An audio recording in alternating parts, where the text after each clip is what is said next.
ఈ కార్యక్రమానికి విచ్చేసి దాదాపుగా 1000 మంది సాయంత్రం లోపల బ్లడ్ డొనేట్ చేస్తుంటే రక్తదాతలకి నేను మరీ శిరస్సు వంచి నమస్కరిస్తున్నాను. వాళ్ళు ఈ రోజున బ్లడ్ ఇవ్వటం అన్నది కేవలం వాళ్ళకి ఎల్లేని సంతృప్తి వస్తుంది, కానీ ఆ బ్లడ్ మూలంగా ఒక ప్రాణం కాపాడబడుతుంది. ఇది నేను ఎప్పటి నుంచో ఎన్నో ఏళ్లబట్టిగా నేను అనుభవిస్తున్నటువంటి గొప్ప ఫీలింగ్ ఇది నాకు.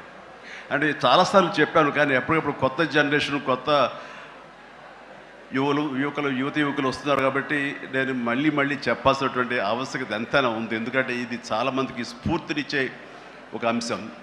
ఈ చెప్పబోయే ఈ విషయం ముఖ్యంగా ఒక జర్నలిస్టు సోదరుడికి నేను ఆజన్మాంతరం రుణపడి ఉంటాను. నన్ను థాట్ ప్రవోక్ చేసి నన్ను ఇన్స్పైర్ చేసేటువంటి ఆ ఒక మ్యాగజైన్ సంబంధించిన ఒక జర్నలిస్ట్ రాసిన ఒక రైటప్ నాలో ఈ స్పృహ నాకు వచ్చేలాగా, నేను ఈ బ్లడ్ డొనేషన్ వైపు డ్రైవ్ అయ్యేలాగా ఆ ఆర్టికల్ నాకు ఎంతో దోహదపడింది. సో ఆ రాసిన మనిషి ఎవరో ఏమిటో నేను మళ్ళీ ఎప్పుడు కలవలేదు, కానీ ప్రతిసారి అతను తలుచుకుంటూనే ఉంటాను.